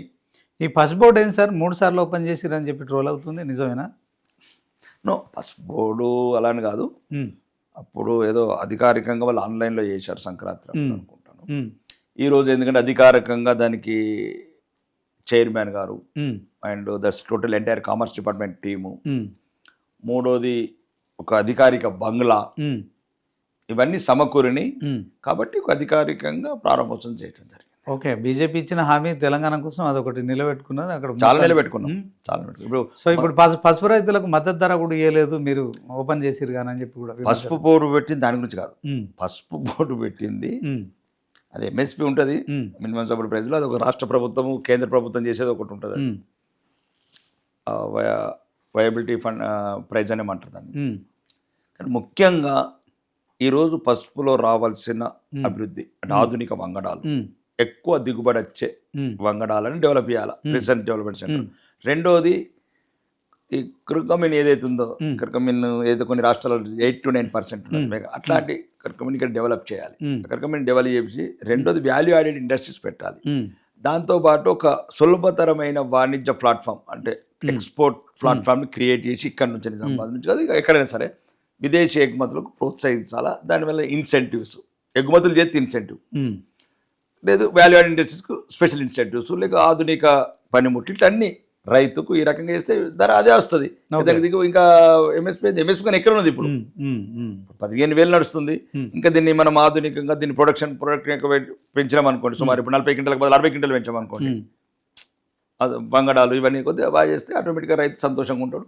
రైతు చాలా సంతోషంగా ఉంటాడు. ఎందుకంటే ఒక 4 దశాబ్దాల మా కళ ఆ ప్రాంతం ఉత్తర తెలంగాణ రాష్ట్రం నుంచి పన్నుల రూపంలో కేంద్రానికి డబ్బులు వెళ్తున్నాయి, కానీ తెలంగాణ రాష్ట్రానికి నిధులు కేటాయించే విషయంలో వివక్ష నడుస్తుంది. కనీసం మనం కట్టిన పన్నుల్లోంచి కూడా అభివృద్ధికి సంబంధించి నిధులు కేటాయించట్లేదు, కేంద్రం వివక్ష చూపెడుతుంది. కాంగ్రెస్ ఇప్పుడు ఆరోపిస్తుంది, గతంలో బీఆర్ఎస్ ఆరోపించింది. ఒకటేనండి, భారతీయ జనతా పార్టీ ఇది ఒక భావజాలం, ఈ దేశ సంస్కృతి సాంప్రదాయం. తెలుగు రాష్ట్రాల్లో వివక్ష ఉందనేది అందరూ ఒప్పుకునే విషయం. నేను చెప్పిన తర్వాత మీరు అడిగారు కదా, ఈ దేశ ఐక్యత, సాంప్రదాయాలు, సంస్కృతి, ఈ దేశ మెజార్టీ ప్రజల ఆత్మగౌరవం, దేశ అభివృద్ధి. 11 ఏళ్లకు పసుపు బోర్డు ఏర్పాటు చేసి మీరు అయితే ఇవన్నీ ఆలోచించి భారతదేశంలో మాకే రాష్ట్రం ఎక్కువ కాదు, ఏ రాష్ట్రం దయచేసి మీరు ఒకసారి ఆలోచించి, ఇది అఖండ భారత్ కలలు కానీ ఒక ఇట్లాంటి ప్రత్యేకంగా తెలంగాణ, ఆంధ్ర, మధ్యప్రదేశ్, రాజస్థాన్ ఇవన్నీ ఉన్నాయండి. ఒకటి ఏంటంటే మీరు ఒకసారి కావాలంటే రేపు వెళ్ళి రిపోర్ట్ చూడండి. యూపీఏ ప్రభుత్వం ఉన్నప్పుడు 33% మాత్రమే వచ్చేది కేంద్రం దగ్గరికి వెళ్ళి. గౌరవనీయ ప్రధానమంత్రి నరేంద్ర మోడీ గారు వచ్చిన తర్వాత 42%. తెలంగాణ ఆంధ్రప్రదేశ్ ఈ 2 రాష్ట్రాల మధ్య ఖచ్చితంగా బీజేపీ వివక్ష చూపెడుతుంది. ఒక సందర్భంలో తల్లిని చంపి బిడ్డను బతికించారని చెప్పి నరేంద్ర మోడీ గారు వ్యాఖ్యానించడం కావచ్చు. అట్ ద సేమ్ టైం ఇప్పుడు మిత్రపక్షంగా ఉన్న ఏదైతే కూటమి ప్రభుత్వం అంటే ఆంధ్రప్రదేశ్లో ఉంది కనుక అక్కడ అధికంగా నిధులు ఇస్తున్నారు, ఇక్కడ కాంగ్రెస్ ఉంది కనుక నిధులు ఇవ్వట్లేదు. సో మరి ఒక శాసనసభ్యుడిగా, బీజేపీ నాయకుడిగా ఈ అంతరాలను మీరు ఎట్లా సవరించారు? నరేంద్ర మోడీ గారు అన్న దాంట్లో దాని అర్థం వేరు. తల్లిని చంపి బిడ్డను తీసింది, నిజంగా కూడా అట్లనే చేసింది కాంగ్రెస్ ప్రభుత్వం. నీకు కానుపే రాదు, మేము అదే 3 కానుపులు చేసినాం కదా. మా తల్లి క్షేమంగా ఉన్నది, బిడ్డ క్షేమంగా ఉన్నది, ఇద్దరు ఆనందంగా ఉన్నారు. ఇక్కడ ఈ కానుపు వల్ల ఈ యొక్క స్వార్థపూరిత రాజకీయ లాభం గురించి ఎలా పంచాలో పంచలేక ఆ రకంగా అంటే ఆ పంచడము, స్ప్రేలు కొట్టుడు, ఇది కొట్టుడు అనే ఒక రకమైన ఇబ్బందికరమైన పరిస్థితులు పంచారు. మరి మా 3 రాష్ట్రాలు పంచాం, ఏం కాలేదే. వాజ్పేయి గారు ఛత్తీస్గఢ్ కావచ్చు, జార్ఖండ్ కావచ్చు, మేమే పంచినాం కదా. ప్రధానమంత్రి గారి ఉద్దేశం ఏంటంటే మీకు మంత్రస్థాని పాత్ర చేయడం రాలేదు, ఈ రకంగా చేసి 2 రాష్ట్రాలను ఇబ్బంది పెట్టారు, ఏ రాష్ట్రాన్ని కూడా సరిగ్గా సంతృప్తి ఉంచలేదు, 2 రాష్ట్రాలు ఇబ్బంది పడుతున్నాయని ఆ ఉద్దేశంతో చెప్పారు. ఇంకా ముఖ్యంగా మీరు అనేది ఏంటంటే ఆంధ్రప్రదేశ్ ఎందుకు ఆంధ్రప్రదేశ్ మీద ఇంత కుళ్ళెందుకు ఆల్రెడీ ఆంధ్రప్రదేశ్లో మీకు ఎందుకు అంత బాధ ఆ మద్దతు లేకుంటే మీకు కేంద్రంలో అధికారంలో ఉండరు కదా. అధికారంలో ఒకటండి అధికారం గురించి ఉండదండి బీజేపీ. దేశం గురించి బీహార్కు ఆంధ్రప్రదేశ్కి ఖచ్చితంగా మీరు నేనేమంటానంటే ఆంధ్రప్రదేశ్ నష్టపోయి ఉన్నది ఒకటి. రెండోది ఏదైనా కొద్దిగా బెనిఫిట్ ఉంటుంది ఒకవేళ తెలంగాణ అప్పుల పాలైందని మీరే అంటున్నారు. మరి ఎట్ ద సేమ్ టైం 2014 నుంచి నేను కూడా సీనియర్ జర్నలిస్ట్ని. తెలంగాణలో బీజేపీ అధికారంలోకి రావడం అనేది ఒక 11 ఏళ్ల కళ. ఆ కళ సాకారం అవుతుందా? మీరు మీ సహచరుడు కాటిపల్లి వెంకటరమణారెడ్డి నా సొంత ఆస్తులు 150 కోట్లు ఖర్చు పెడతా నియోజకవర్గానికంటే గెలిచే పరిస్థితి ఉంది. మీలాంటి వారు కూడా ఈ యొక్క పారిశ్రామికవేత్తగా ఉండి రాజకీయాల్లోకి వచ్చారు, అవినీతికి పాల్పడరని మీకు ప్రజలు ఓట్లేసారు. సో మీరే అంటున్నారు కాంగ్రెస్ వివక్ష చూపెడుతుంది, నిధులు కేటాయించట్లేదు. రేపు పొద్దున మీరు అధికారంలోకి రావాలంటే మీ దగ్గర వాయిస్ ఏముంటుంది చెప్పండి. నో ఒకటి మా కేంద్ర ప్రభుత్వ నిధులని ఈరోజు ఇప్పుడు ఏది ఇప్పుడు అవుటర్ రింగ్ ఇప్పుడు రీజనల్ రింగ్ రోడ్ మేము ఫండ్స్ ఇచ్చేది. ఈరోజు రాష్ట్రంలో మళ్ళీ మీకు అదే చెప్తున్నాను, మేము అభివృద్ధి కావచ్చు, ఈ దేశంలో ఇప్పుడు ఈ ప్రధానమంత్రి ఆవాస్ యోజన కావచ్చు, ఉజ్వల గ్యాస్ కనెక్షన్స్ కావచ్చు, మేమే ఇస్తున్నాం. ఇవన్నీ సన్న బియ్యం కావచ్చు, మేము ఇచ్చేది 5 కిలో, వాళ్ళు ఇచ్చేది 1 కిలో. ఈరోజు కాకతీయ టెక్స్టైల్ పార్క్ కావచ్చు, ఇండస్ట్రియల్ పార్క్స్ కావచ్చు, లేకపోతే మొన్న ఈ రాష్ట్రానికి కావాల్సి ప్రతిదీ ఇస్తున్నాం. మాకు రాజకీయ విభేదాలు లేవు. మాకు కావాల్సింది తెలంగాణ మన దిల్కా దడకనే భారతదేశంలో ఆ స్థాయిలో మీరు నిధులు తీసుకురాలేకపోతున్నారు. 2 కేంద్ర మంత్రులు ఉన్నారు, 8 మంది ఎంపీలు ఉన్నారు. అంటే కేంద్ర మంత్రులతో కలిపి ఆ 8 మంది ఎంపీలు లోక్సభలో ఏం మాట్లాడుతున్నారు? బడ్జెట్లో మొన్న కేటాయించిన బడ్జెట్లో కూడా అసలు తెలంగాణ అనే ఒక రాష్ట్రం ఉందని చెప్పి మీ బీజేపీ కేంద్రంలో ఉన్న బీజేపీ పెద్దలు ఆలోచించట్లేదు. 5,335 కోట్లు రైల్వే బడ్జెట్ తెలంగాణకు, 36,000 కోట్ల హైవేస్ నడుస్తున్నాయి. రైల్వే కోసం మీరు తెలంగాణ కోసం చెప్పిందండి. ఒకటి ఏంటంటే అదే యూపీఏ ప్రభుత్వంలో సుమారు 800 కోట్లు ఉమ్మడి ఆంధ్రప్రదేశ్. అంటే మీరు గమనించాల్సిన లెక్కలు కూడా చూడాలా, సంఖ్యలు చూడాలి. దయచేసి మేము బహిరంగంగా అన్నిసార్లు చెప్పాము, ఎక్కడెక్కడ దేనికి ఇచ్చామో చెప్పాము. ప్రతి దాంట్లో ఈరోజు ఒక పల్లెలలో ఏమైనా డెవలప్మెంట్ ఉంటే అది వైకుంఠధామాలు కావచ్చు, సీసీ రోడ్లు కావచ్చు, గ్రామ పంచాయతీలు కావచ్చు, అంగన్వాడీ కావచ్చు, మధ్యాహ్నం భోజనం కావచ్చు, ప్రతిదీ కేంద్ర ప్రభుత్వ నిధులతోనే నడుస్తున్నాయి. ఓకే, ఏ కొద్దిగా అవగాహన ఉన్నా ఇదంతా ప్రజలకు తెలుసా? మరి కాంగ్రెస్ బీఆర్ఎస్లు ఇప్పుడు ఆ 2 పార్టీలు రాష్ట్రంలో ఉన్నట్టు విమర్శలు ప్రతి విమర్శలు కొనసాగుతున్నాయి. దాంట్లో మీరు 3rd ప్లేస్లో ఉన్నట్టు అనిపిస్తుంది. వాస్తవానికి మీ సంఖ్యాబలం కూడా 3rd ప్లేస్లోనే ఉంది. సో వాళ్ళు 1st, 2nd ఉన్న మీరు 3rd నుంచి మీరు ఎట్లా వస్తారు? మీరు ఫస్ట్లో ఉండాల్సిన వాళ్ళు 3rdకి వెళ్ళారు.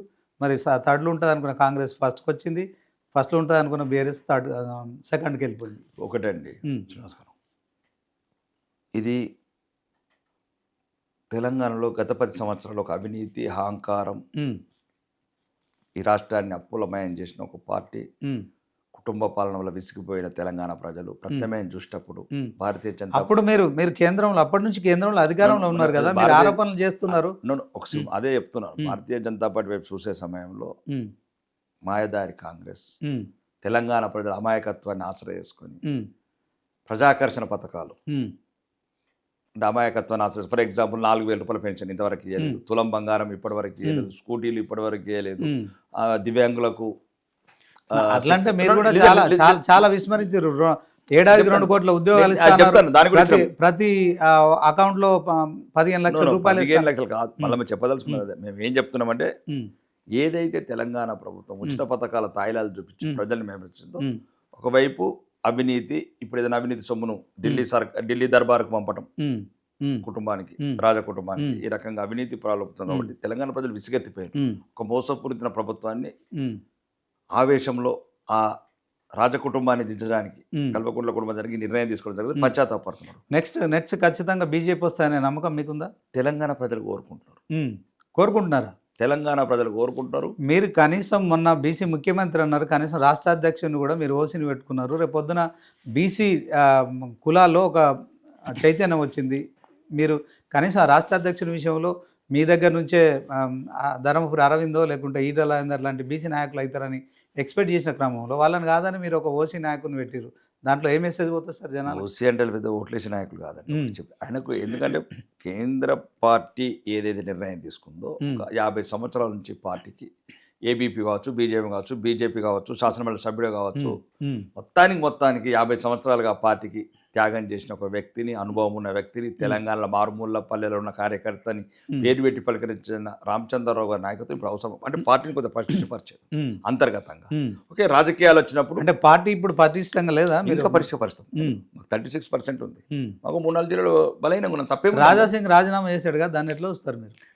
అది కుటుంబ కళాలలో చిన్న చిన్న ఉమ్, అలకలు కలకలు ఇక సహజమే. ఉమ్, రాజాబాయ్ ఎటుపోడు, ఉమ్. రాజాబాయ్ ఇటాల అందరు పార్టీ పెడతాడని ప్రచారం జరుగుతుంది. నో, అది ఈ దేశంలో ఎవరన్నా పెట్టచ్చు పార్టీలో ఒకటి. మేమైతే రాజేంద్ర అన్న అంటే మాకు సంపూర్ణమైన అభిమానం, గౌరవము. మా పార్టీకి ఒక మంచి ఆలోచన పరుడు, ఉద్యమకారుడు, ఉమ్, సమాజం మీద ప్రేమ ఉన్న వ్యక్తి. ఉమ్. అంటే మీ పార్టీ పదవులు కేవలం అందులో బీజేపీలో గుట్టి పెరిగిన వాళ్ళకైనా, ఇంకా బయట వాళ్ళకి ఇయ్యరా? నువ్వు అట్లానే ఉండదు పేరు అట్లా లేనప్పుడు మరి 2 చోట్ల ఓడిపోయిన మంది పార్లమెంట్ సభ్యుడు ఇచ్చారు కదా. ఉమ్, ఉమ్. మీరు అన్నది కదా, ఉమ్. మరి 2 చోట్ల ఓడిపోయారు కదా రాజేంద్ర అన్న. అవును. మరి పార్లమెంట్ మల్లికార్జుగిరి సీట్ ఇచ్చారు కదా. ఉమ్, ఇవన్నీ అపోవాలండి, అవన్నీ ఏముండే దయచేసి. బండి సంజయ్ గారు ఓడిపోయారు, ఎంపించారు, అరవింద్ గారు ఓడిపించారు, ఇవన్నీ ఉండదండి దయచేసి. అప్పటి సమయాన్ని బట్టి నిర్ణయాలు తీసుకుంటారు. మీకు ఖచ్చితంగా మీరు కేంద్రంలో ఉండాలని ప్రజలు తీర్పిస్తున్నారు. రేపొద్దున తెలంగాణలో మీరు పనికిరారని చెప్పి తేల్చినట్టే మేము ఒప్పుకుంటున్నారు కదా. ఇప్పుడు ఒక్కటే మేము ఏం చెప్తున్నామంటే, ఉమ్. ప్రతిసారి అంటే ఈ రాష్ట్ర అధ్యక్ష పదవి విషయంలో మీరు అప్పుడు కూడా బండి సంజయ్ ఉన్నారు. సో 6 నెలల ముందు, ఎన్నికల ముందు ఆయన తీసుకెళ్లిన విధానం కావచ్చు, పార్టీ ఒక హైప్ వచ్చింది, అధికారంలోకి వస్తుంది, బీఆర్ఎస్ వ్యతిరేక ఓట్లని బీజేపీ ఖాతాలో పడతాయి, కానీ అనూహ్యంగా కాంగ్రెస్ వాటిని క్యాచ్ చేసుకుంది. ఒక్కోసారి ఏమవుతుందండి, కెప్టెన్ ఒక్కోసారి మారుస్తూ ఉంటాము, బౌలర్ని మారుస్తూ ఉంటాం. ఉమ్, అంటే వికెట్స్ ఎక్కువ పడతాయి అనుకుంటాం, ఆటోమేటిక్గా అటు 6లు కొడతాడు. ఉమ్. రాజకీయాలలో కూడా నిర్ణయాలు అప్పుడప్పుడు ఆ సమయం సరైన నిర్ణయమైనా తీసుకుంటాం, ఓకే. కానీ అనుకోకుండా రిజల్ట్స్ వేరే ఉంటుంది. కానీ ఇప్పుడు మాత్రం బాల్స్ మిస్ అయ్యాము. ఉమ్, మొత్తం ఉత్తర తెలంగాణ కావచ్చు, 8 పార్లమెంటు స్థానాలలో 3 లక్షలు 4 లక్షల మెజారిటీతో 36% ఉమ్, ఓటు శాతంతో ఉమ్. మొన్న జరిగిన ఎమ్మెల్సీ ఎన్నికల 42 పార్లమెంట్ ఎన్నికల్లో తెలంగాణ ప్రజలకు కొంత చైతన్యం వచ్చింది. మిమ్మల్ని ఢిల్లీకి పంపాలని డిసైడ్ అయిపోయారు.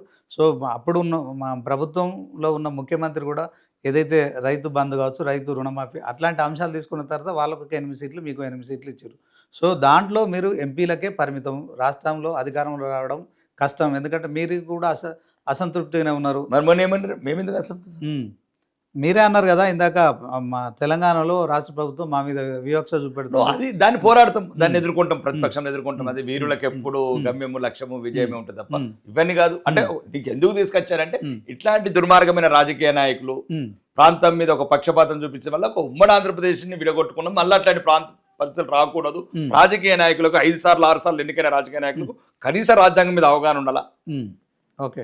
ఇన్ఛార్జ్ అనే వ్యవస్థ పెట్టి ప్రజాస్వామ్యయుతంగా ఎన్నికైన శాసనసభ్యులు అగౌరవపరిస్తే రేపు అవిశ్వాసం తెలిపితే ఉన్న పదవులు కూడా పోతే ఉన్న ప్రభుత్వం పడిపోతుంది. అవమానానికి ఓకే. ఎమ్మెల్సీ కవిత ఇప్పుడు తెలంగాణ జాగృతి పేరుతోనే ఆమె ఒక సొంత సైన్యం ఏర్పాటు చేసుకోబోతుంది, త్వరలో పార్టీ పెట్టబోతుంది. దీంతో బీజేపీకి కానీ తర్వాత తెలంగాణ రాష్ట్ర రాజకీయాల్లో ఏమైనా ప్రభావం ఉంటుంది అంటారా? ఆమెనంత సీరియస్గా అయితే ఎవరు ఆలోచిస్తలేరు. ఓకే, ఆమెకు ఆమె నిజామాబాద్ ఎంపీగా గెలిచింది కదా, అందుకని నిజామాబాద్ ఎంపీ కూడా ఓడిపోయింది, కూడా ఓడిపోయింది, అయిపోయింది. ఆ చాప్టర్ ఇస్ క్లోజ్. గెలిచింది, ఓడింది. ఫస్ట్ కుటుంబ సమస్యలు పరిష్కరించుకోమనండి. మీ ఇంటి దయ్యాలేదో ప్రజలకు చెప్పుకోండి. లేదు మీకు ఏదైనా పదవుల పంపకము, ఆస్తుల పంపకము. కవిత అట్లా ఎందుకు చేసింది అనుకుంటారు మీకు తెలిసింది? ఆమెనే చెప్పాలి దయ్యాలు ఎవరని. ఇప్పుడు ఆమెనే చెప్పేది కదా, కేసీఆర్ ఒక్కడే దేవుడు, మిగతా వాళ్ళంతా దయ్యాలు. ఆయన పక్కన ఉండేదే 4, సంతోషరావు, హరీష్ రావు, రామారావు. మరి ఎవరో చెప్పు కదా, వాళ్ళతో కూర్చొని సెటిల్మెంట్ చేసుకో. తెలంగాణ ప్రజలకు ఎందుకు అంటగడతారు మీ కుటుంబ సమస్యని? ఇప్పటికే లాస్ట్ అంటే అన్నకు ప్రియారిటీ ఇస్తున్నారు, నాకు ప్రియారిటీ ఇవ్వట్లేదు. ఇప్పుడు నేనేమంటున్నాను, మీ అన్న చెల్లెళ్ళ గొడవలు ఇంట్ల మధ్యన చూసుకోండి. తెలంగాణ ప్రజల అమాయక యువకుల పానాలతో మళ్ళీ ఆడుకోకండి అంటున్నాను. ఫర్ ఎగ్జాంపుల్ రైలు రోకాన్ని పెట్టింది. రైలు రోకలు ఎవరు అవుతారు? మళ్ళీ అమాయక యువకులు. రైలు అనేది ఒక పెద్ద సెక్షన్స్, అది కేసు ఎగడితే అంటే అమాయకమైన యువకులకు ఏదో మాయపరిచి మభ్యపెట్టి వాళ్ళని ప్రలోభ పెట్టి మళ్ళీ ఇట్లాంటి ఉద్యమాల్లో తీసుకుపోయి వాళ్ళ జీవితాలు నాశనం చేస్తారు. ఇంతకు ముందేమో తండ్రి చేసిండు 14 ఏళ్ళు, ఇప్పుడు కూతురు చేస్తుంది. రైలు రోకో వద్దంటారా మీరు? చేయొద్దు అట్లాంటి ఉద్యమాలు. కవిత గారు హనరురాలు, ప్రజాస్వామ్యంగా ఎందుకు పిల్లల జీవితాలు పాడు చేస్తావు? అవసరమైతే నువ్వు నిరాహార దీక్ష చేయు, అమ్మ ఎవడదంటారు? తేలిపోతుంది కదా, నీకేం కావాలో తేలిపోతుంది. అంటే ముందు కవిత గారి మీద కేసు పెడతారు కదా, నువ్వు అమార నిరాహార దీక్ష చేయి కదా. అమాయక ప్రజలు ఎందుకు ఆడతారు? ఇంతకు ముందే మీ బావ పెట్రోల్ పోసుకుని అగ్గి పెట్టేది దొరకలేదు, మళ్ళీ నువ్వు ఇట్లా చేసి మళ్ళీ పిల్లలని ఎట్లా ఏం చేస్తారు మీరు? ఇది ఇప్పటికే రక్త తర్పణం, ఎన్నో వేలాది మంది యువకులను రక్త తర్పణం అర్పించిన నేల. మళ్ళీ దయచేసి మీ రాజకీయ కుతంత్రాలకు, మీ అవినీతి డబ్బు కాపాడుకోవడానికి అమాయక బిడ్డల్ని ప్రాణాలు తీయకండి. ఓకే. సో మొత్తానికి రానున్న రోజుల్లో బీజేపీ రాష్ట్రంలో అధికారంలోకి వస్తా అని చెప్పగలుగుతారా? ఎవరు ఆపలేరు, అది భగవంతుడి నిర్ణయం. భగవంతుడు జై శ్రీరామ. భగవంతుడి నిర్ణయం మీరు రాసి పెట్టుకోండి. తెలంగాణలో రాబోయే రాష్ట్ర ప్రభుత్వంలో భారతీయ జనతా పార్టీ బిడ్డ నిజమైన నికాస్ అయిన 100% సెక్యులర్ కాదు, మళ్ళీ దొంగ సెక్యులర్ లాగా నికాస్ అయిన హిందూ బిడ్డ తెలంగాణ ముఖ్యమంత్రిగా ప్రమాణ స్వీకారం చేస్తారు. దానికి అవసరం ఎన్నిక వస్తుంది, ఇప్పుడు ఉప ఎన్నిక వస్తుంది, దాంట్లో బీజేపీ గెలుస్తుంది అంటారా? మళ్ళీ ఇది ఫైట్ అండి, యుద్ధము. గెలిపోవడంలో చూడండి వీరులు ఎప్పుడు పోతా ఉంటాం ఒకసారి, ఎందుకంటే సెంటిమెంట్ ఉంటుంది. అయినా మాక్సిమం బీజేపీ గెలిస్తే 100% అని అనుకుంటున్నాము. ఇప్పుడు ఏదైతే రాష్ట్ర అధ్యక్షుడు రామచంద్రరావు ఉన్నాడు, ఆయన ఎన్నిక సరైనదే అని మీరు అనుకుంటున్నారా? 100%. అట్లా అనాల్సిందేనా? ఎందుకు అనాల్సిందే? ఏం తక్కువ అని చెప్తారు? ఏంది ఒక మేధావి, నిరంతరము 14 సార్లు జైల్లో పడ్డాడు, భారతీయ జనతా పార్టీ ప్రజా ఉద్యమాలు చేసినాడు. ఏం చేయాలండి? ప్రజాస్వామ్యంలో 50 ఏళ్ళ నుంచి తన కెరీర్ వదులుకొని తన కుటుంబానికి అగ్రెసివ్ గా లేడు, ఒక డమ్మిని పెట్టిరని చెప్పి మళ్ళీ అదే పదమండి. అగ్రెసివ్ ఉండరండి, చాణుక్యులు వేరే ఉంటారు, వ్యూహవంతులు. చంద్రగుప్తులు మేము ఉన్నాం కదా, వేస్తాం కదా ఆయుధం. చాణుక్యుడు ఎక్కడ యుద్ధం చేయలేదండి, యుద్ధ వ్యూహాలు నేర్పాడు చంద్రగుప్తుడికి. అట్లనే మా రామచంద్ర అన్న మాకు వ్యూహాలు నేర్పుతాడు. మొత్తం సైనికులం ప్రతి జిల్లా ప్రతి. నెక్స్ట్ మళ్ళీ మీరు ఎమ్మెల్యే పోటీ చేస్తారు. సో దాంట్లో తెలంగాణలో బీజేపీ ముఖ్యమంత్రి ఉంటారు. మీరు ఒకవేళ గెలిస్తే కనుక మంత్రి పదవి వస్తుంది అనుకుంటున్నారా? వస్తే ఏ శాఖ మీకు ఇష్టం చెప్పండి. ఫస్ట్ నాకు సీట్ ఇస్తే పోటీ చేస్తాం. సిట్టింగ్ లో కంపల్సరీ ఇస్తారు, దాంట్లో కాదనే పరిస్థితి ఉండదు. రాజకీయాలలో దురాశకు ఆశ ఒకటి. ప్రజాస్వామ్య పద్ధతులలో పార్టీ గౌరవించి సీట్ ఇస్తే ఆరుమూరు ప్రజలు ఆదరించి గెలిపిస్తే అప్పుడు రాష్ట్ర ప్రభుత్వం, రాష్ట్ర నాయకత్వం నిర్ణయిస్తుంది నా భవిష్యత్తు. ఓకే. ఒకవేళ మంత్రి పదవి కనుక మీకు అంటే అధికారంలోకి వచ్చినప్పుడు ఖచ్చితంగా రెండోసారి గెలిస్తే మంత్రి పదవి వచ్చే అవకాశం ఉంటుంది. అప్పుడు ఏ మంత్రి స్థాయి, హోంశాఖ, హోంమంత్రి ఏం చేస్తారు? హోంశాఖ మంత్రి. హోంమంత్రి అంటే ఈ రాష్ట్రంలో జరిగిన అక్రమాలు, ఏదైతే పేదవాళ్ళని కొద్ది ఇబ్బందికరమైన గ్రామీణ ప్రాంతాలలో ఇబ్బంది పెడుతున్నారో, అక్రమ కేసులు పెట్టి అలా భూములు లాక్కొని కొద్దిగా పేదవాడి వైపు చెప్తాను చట్టాన్ని. ఇప్పుడు ఎవరైతే పేదలు పోలీసు మెట్లు ఎక్కడానికి ఇబ్బంది పడుతున్నారు, పోలీసు మెట్లు ఎక్కడట్లు చేస్తాం ధైర్యంగా. ఆడపిల్లల మీద అత్యాచారాలు, అఘాయిత్యాలను కంట్రోల్ చేస్తాం. ఫైనల్గా మా ఛానల్ నుంచి 99 ఛానల్ నుంచి నేను అడుగుతున్నాను సార్, దేశంలో మొబైల్లు వచ్చిన తర్వాత వినియోగం పెరిగి ప్రతి మనిషి చేతిలో ఒక సెల్ ఫోన్ ఉంటుంది. అందులో వితౌట్ అనుమతులు లేకుండా ఎన్నో యాప్స్ వస్తున్నాయి. తెలిసి తెలియకనో వాటన్నిటి ద్వారా చాలా కుటుంబాలు, మన దేశంలో చాలా కుటుంబాలు జీవితాలు నిర్వీర్యమైపోతుంది. చాలామంది ఆత్మహత్యలు చేసుకుంటున్నారు. సో ఇదంతా కట్టడి చేయాల్సిన బాధ్యత ఈ దేశ ప్రధాని మీద ఉంటుంది. సో మా తరఫున ఒక రిక్వెస్ట్, మీరు ఒక ఎమ్మెల్యే కనుక, ఆ పార్టీలో ఎమ్మెల్యే కనుక, బీజేపీ పార్టీలో ఉన్నారు కనుక, దీని మీద ఒకసారి మీరు ఈ అంశాన్ని మాత్రం తీసుకెళ్లేందుకు మాత్రం ఆల్రెడీ కేంద్ర ప్రభుత్వం చాలా పకడ్బందీ చర్యలు తీసుకుంటుంది. కానీ ప్రపంచంలో, దేశంలో బార్డర్లో మనం శత్రువులని, అది వేరు. అది వేరు. మీకు ఎందుకు చెప్తున్నానంటే ఆధునికత సాంకేతిక మానవ మేధస్సుకు అందకుండా పోతుంది. అంటే అవునవును, అధికారి కన్నా దొంగ అతి తెలివిపరుడు అవుతుంది. ఆర్టిఫిషియల్ ఇంటెలిజెన్స్ మన భారత ప్రాబ్లం కాదు, ప్రపంచం ప్రతి చోట ఎదుర్కొంటున్నది. మనం ఇప్పుడు ప్రపంచంలో అత్యధిక జనాభా కలిగిన దేశం. ఇది ఇక్కడ నియంత్రించుకోకపోతే మీరు ప్రభుత్వాలు ఎన్ని చేసినా కూడా మనకు మాక్సిమం కంట్రోల్ చేస్తున్నాము. రానికి కఠినమైన చర్యలు తీసుకుంటాము. మీ తరఫున మేము ఆల్రెడీ ఇంతకు ముందు కూడా వెళ్ళినప్పుడు చెప్పాము. టెలికమ్యూనికేషన్ శాఖ మంత్రి గారికి, ఇంకా మిగతా సంబంధిత మంత్రులకు, హోం మంత్రి గారికి ఇన్విటేషన్, ఇది రిప్రజెంటేషన్ ఇచ్చాము. ఇది ప్రభుత్వం మాకన్నా ఎక్కువ సీరియస్ ఉంది.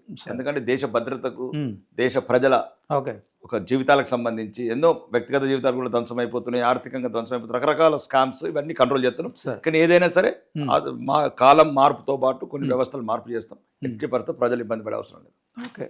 బీజేపీ ఇప్పుడు 3rd ప్లేస్లో ఉంది, రేపు పొద్దున 1st ప్లేస్కి వస్తా అంటారు.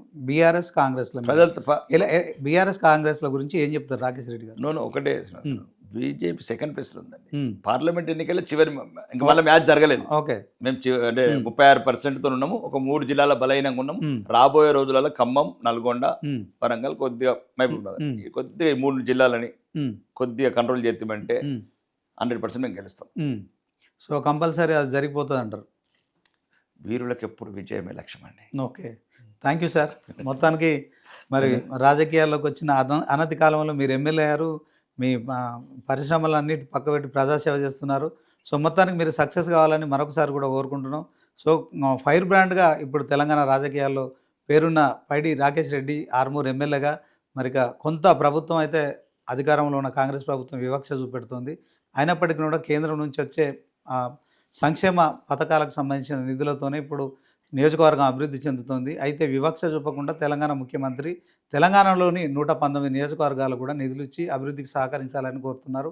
ఆయన కూడా మరి ఖచ్చితంగా మరొకసారి తెలంగాణలో బీజేపీ అధికారంలోకి వస్తుంది, ఖచ్చితంగా మేము అధికారం చెలాయిస్తాం, బీజేపీ ముఖ్యమంత్రి అవుతారు, ఇక నేను రెండోసారిగా కూడా ఎమ్మెల్యేగా పోటీ చేస్తాను, పార్టీ అవకాశం ఇస్తే నాకు కనుక మంత్రి పదవి ఇస్తే హోం మంత్రిత్వ శాఖకే నేను ప్రియారిటీ ఇస్తాను, ఎందుకంటే హోంమంత్రిగా ఇప్పుడు సమాజంలో జరిగిన అవినీతిపై నేను కొరడా జల్పిస్తాననే ఒక మాట అయితే ఖచ్చితంగా చెప్తున్నారు. ఇది వాటి స్పెషల్ ఇంటర్వ్యూ. చూస్తూనే ఉండండి 99 టీవీ.